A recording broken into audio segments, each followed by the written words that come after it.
ABK Matin, l'interview. Sidonie et notre consultant du jeudi reviennent ce matin sur les aliments principaux de chez nous qui tuent lentement, cas du manioc, du foufou et bien d'autres. C'est le docteur Safan, notre invité. Bonjour docteur Safan, bienvenue sur ABK Matin. Bonjour Fifi, bonjour Didier, bonjour aux multiples et même aux millions d'auditeurs de ABK Radio. J'ai pas envie de dire que vous nous faites peur ce matin avec ce thème, parler des aliments qui tuent lentement, à l'instar du manioc et du foufou, qui sont des aliments que nous avons adoptés dans nos habitudes alimentaires. Docteur, j'ai envie de vous poser une question avant de démarrer l'interview proprement dit. Est-ce que vous avez déjà mangé le couscous de manioc sauce gombo? Malheureusement, non.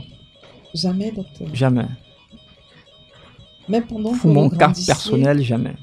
Vous ratez quelque chose, hein? Je sais, Didier. Mais vous avez raté quelque chose, docteur? Au vu de la mine que font ceux qui mangent, on a l'impression que c'est très bon dans la bouche. D'accord. Vous n'avez fait que observer ceux qui mangeaient et vous n'avez jamais goûté? Non, vraiment. D'ailleurs, que le gombo fait partie de tout ce qui glisse, j'ai de la peine à le consommer, D'accord. personnellement. Et puis encore le manioc, j'ai su ça très tôt. Mes parents l'ont su, ils nous ont épargné de ça. D'accord. Très tôt, la consommation du manioc sous forme de couscous. Nous sommes donc restés pendant plusieurs années dans le noir et grâce à vous, aujourd'hui, nous allons voir la lumière du jour. Vous nous parlez donc de cette tueur silencieux, on va le dire ainsi, synonyme de tout ce qui peut tuer lentement, et du manioc et du foufou qui sont dangereux pour notre santé. Comment ça se fait que le manioc soit un aliment dangereux pour la santé alors qu'on le consomme chez nous sous plusieurs formes?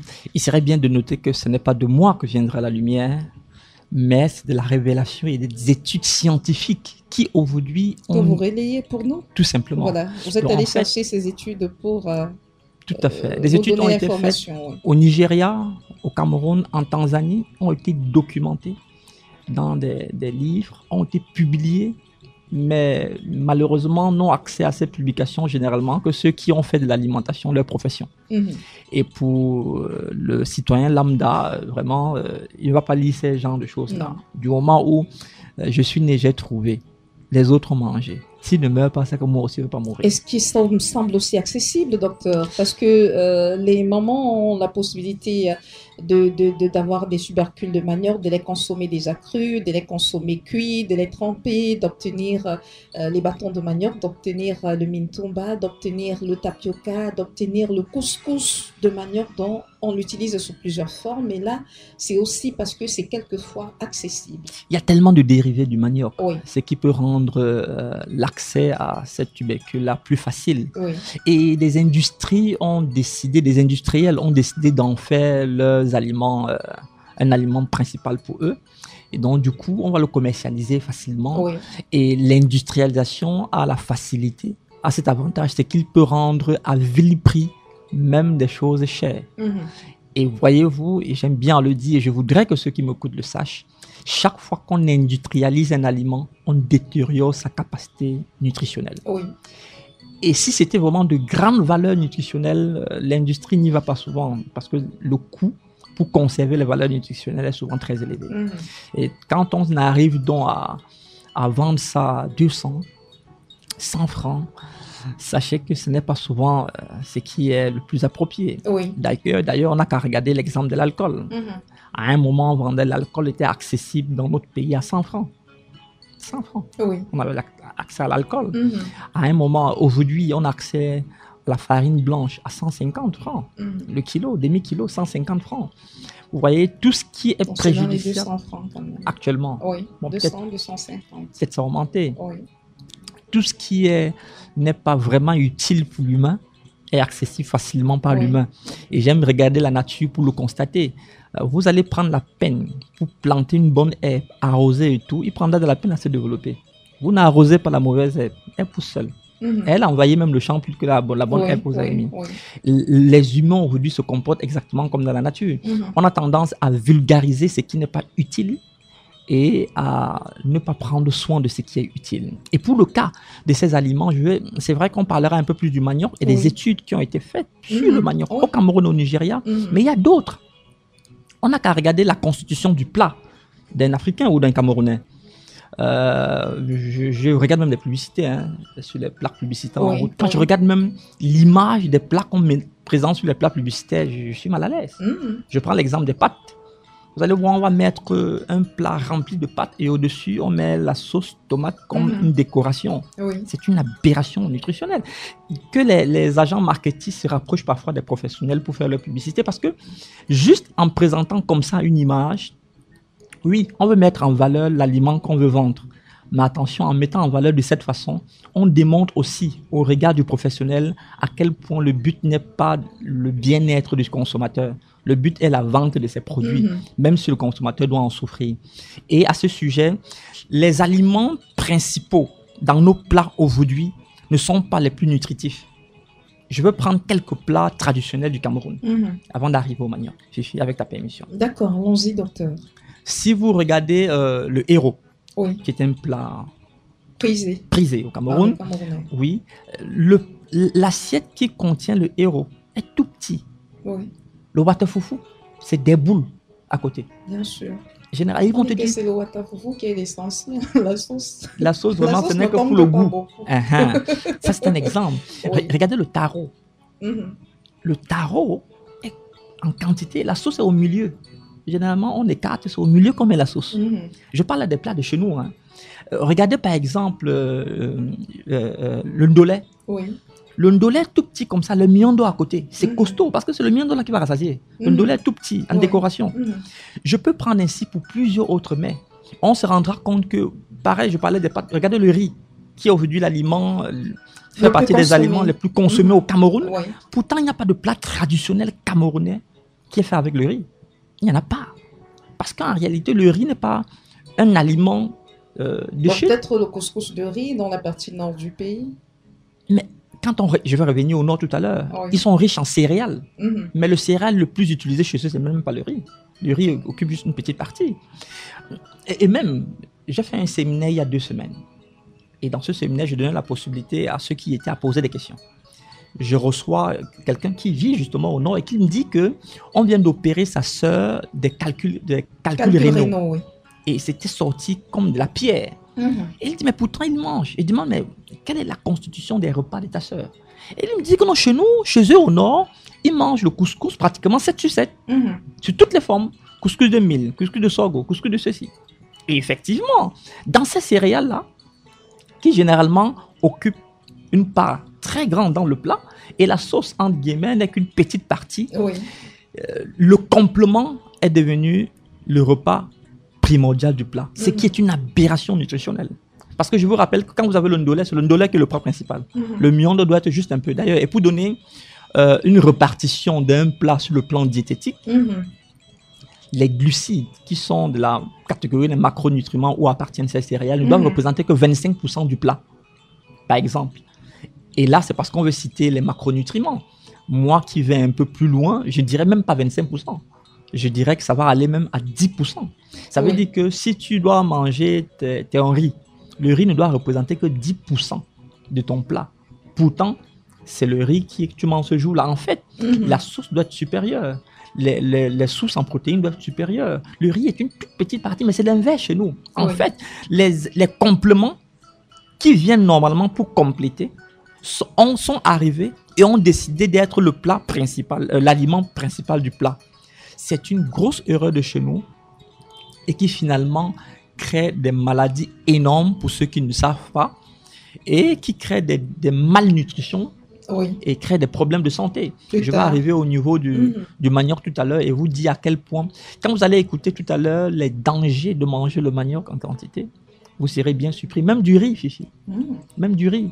Le riz est connu aujourd'hui comme un aliment à proscrit pour ceux qui ont le diabète. Et pour ceux qui n'en ont pas, s'ils mangent beaucoup le riz, ils courent le risque, ils sont disposés à avoir le diabète. Diabète de type 2. Vous vous rendez compte que si vous prenez juste 182 grammes de riz en plus de la portion recommandée pour vous après une évaluation nutritionnelle, vous augmentez de 11% le risque d'avoir un diabète de type 2. Mais je suis dans les grammages, je suis Oui. dans les calculs. Vous Oui. croyez que celui qui est Oui. au quartier connaît les grammages là? Non, non, du tout. S'il n'est pas rassasié, il demande qu'on ajoute. Normalement, docteur. En fait, il s'est rassasié du riz. Il dit même pardon, mets beaucoup de riz. Or, ce qu'il a dans le plat est un terrain tellement dangereux et qui le dispose à une maladie métabolique grave. Mhm. Vraiment, il serait important de s'informer, mais mieux de se former, afin que notre vie ne soit pas un désastre. Oui. Et concernant à présent la dangerosité du manioc, à quel niveau est-ce que cette dangerosité se situe?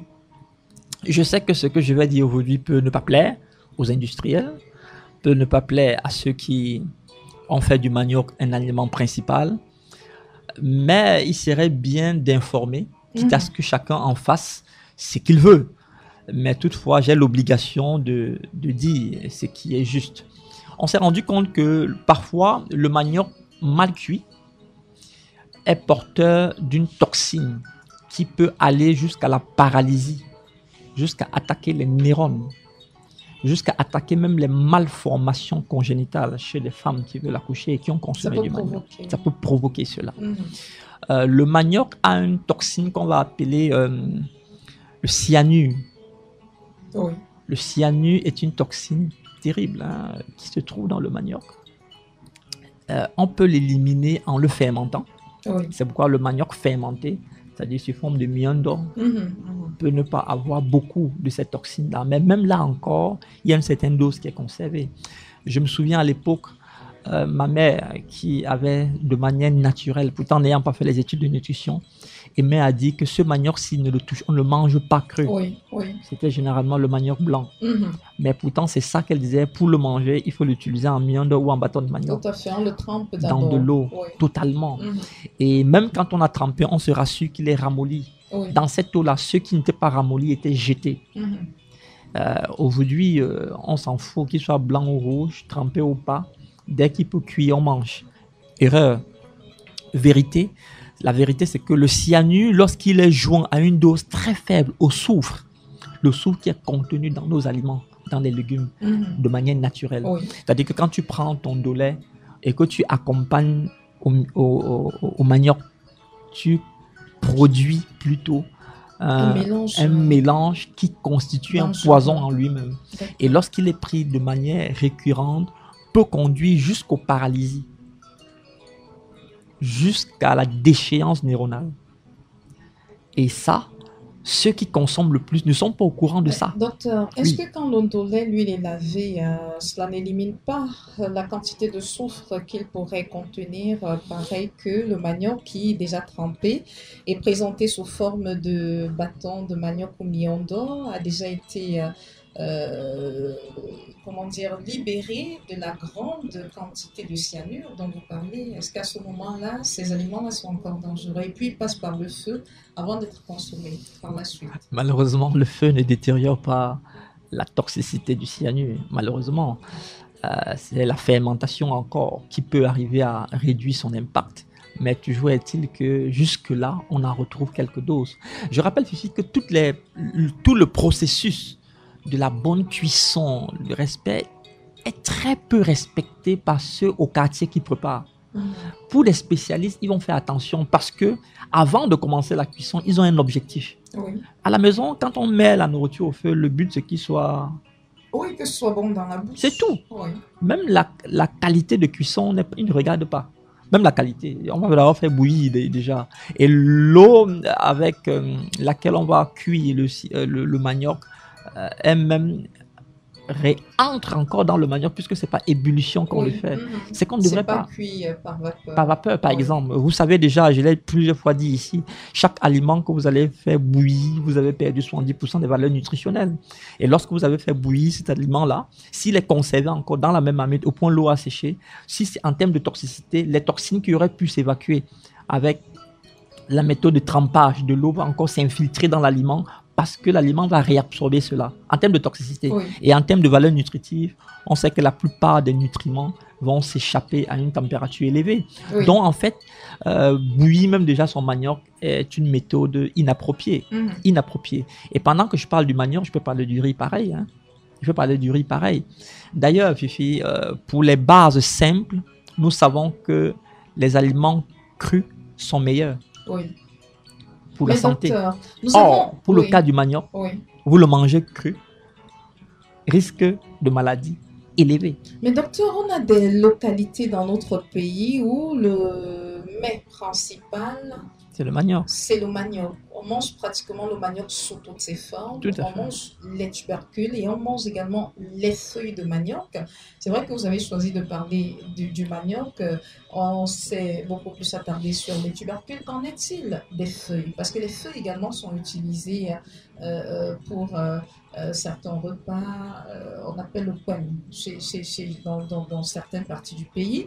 Et certains utilisent même les feuilles comme médicaments. Ils prélèvent son jus qu'ils mélangent souvent avec du lait non sucré dans le cadre de remonter ceux qui souffrent d'anémie.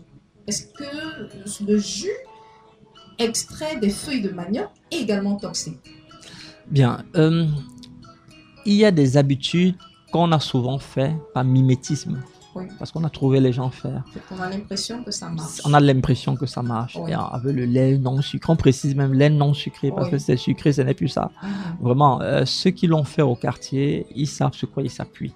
Mais sur le plan scientifique, tant qu'un procédé n'a pas fait l'objet d'une étude Oui.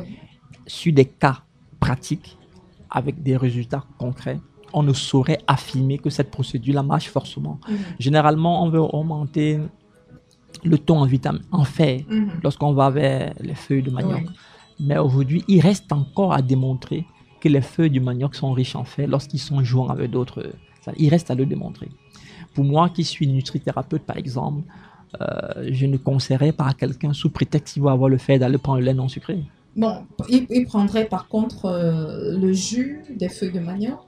Il est évident, dans la feuille de manioc, si je m'attarde sur le cyanure, Oui. il est évident que le taux de toxicité du cyanure sur la feuille n'est pas autant que sur les racines. Pas du tout. Oui. Donc, en termes de toxicité, les Mais il feuilles y a sont... quand même du cyanure dans les feuilles. Naturellement, Oui. n'oubliez pas que ce qui nourrit la feuille, c'est la racine. Oui. Le manioc est une racine. Il y en a, mais pas en quantité À dose élevée. à dose élevée. Oui. Par contre, dans les tubercules, dans la racine en elle-même, Oui. c'est très élevé. Il Donc, n'y a pas que qu'est-ce du qu'il faut cyanure. faire? Il faudrait plus consommer ce jus de feuilles de manioc. Non, bien sûr qu'on peut le consommer, Oui. hein, mais vérifiez Le dose surtout. contrôlée. Tout à fait. Oui. Pour les feuilles. Mais pour le manioc, en tant qu'aliment, si vous pouvez le proscrire, c'est mieux de le proscrire. D'accord. Je le dis clairement comme ça. Mhm. Remplacer ça par autre chose. Encore que je ne conseille pas aux gens de manger des aliments avec des compléments. Comment est-ce qu'on doit manger, docteur? Si c'est le ndolé, mange le ndolé. Mhm. Mhm. Parce que ce que tu mets à côté pour bourrer, en réalité, n'a vraiment pas de valeur. Donc, tu fais une sauce de nolet, tu manges ça comme ça. Tout simplement, Fifi. Simplement. Oui, oui. Sachant que, et ça, c'est une information que je voudrais donner. Si tu fais du haricot, plutôt que de l'accompagner avec du bâton de manioc, tu le manges comme ça. Tout à fait. Le bâton même devient un obstacle pour le haricot. Les compléments, généralement, sont des attitudes ou des habitudes qui sont liées à nous ici. Oui. Sur le plan nutritionnel, ça n'a aucune valeur. Mhm. Je rappelle que chaque aliment n'est possible dans le plat que si cet aliment apporte une valeur nutritionnelle. Mais quand un aliment n'apporte rien, je ne consomme pas. Sinon, Oui. il devient une charge. Mhm. Parce qu'après, il faudrait que le corps l'élimine. Oui. Ce qui est compliqué. Encore, le corps n'est pas conçu par le créateur pour digérer les sucres lents. Le corps digère très difficilement les sucres lents. Et quand même les sucres lents sont digérés, il laisse les mucosités. Il va un peu comme détériorer les organes régulateurs du corps tels que les reins et le foie. C'est pourquoi d'ailleurs la plupart des muqueuses que nous avons, c'est-à-dire ce qu'on mouche, ce qu'on crache, ce qui revient à la gorge sur l'œsophage, il faut gratter la gorge pour l'enlever. Ces muqueuses-là sont des dépôts, les résidus des sucres lents. Mhm. Le corps digère mieux les sucres rapides qui se trouvent dans les fruits. D'accord? Oui. Si on regarde maintenant l'évolution de l'ingeste, à quelle période de l'histoire est-ce que certains aliments sont entrés dans la manière, la composition alimentaire de l'humain, on se rendra compte que les racines, les tubercules ne sont venus que bien plus tard. Oui.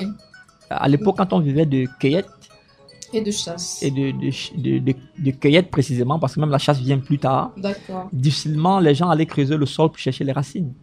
Difficilement. Ils se Oui. limitaient à cueillir les fruits qui étaient en hauteur. Mhm. Aller dans le sol creuser, c'est la détérioration de la valeur humaine qui pousse l'homme à aller creuser dans le sol. Les animaux creusaient dans le sol, mais pas les humains. Oui. Docteur, une petite virgule avant de continuer notre entretien, et là on parlera du couscous de manioc, Mhm. parce que c'est un aliment qu'on ne recommande pas souvent aux hommes, soit dit en passant, qui est dangereux pour eux, pourrait conduire à l'impuissance. Vous nous direz si c'est vrai ou si c'est pas vrai.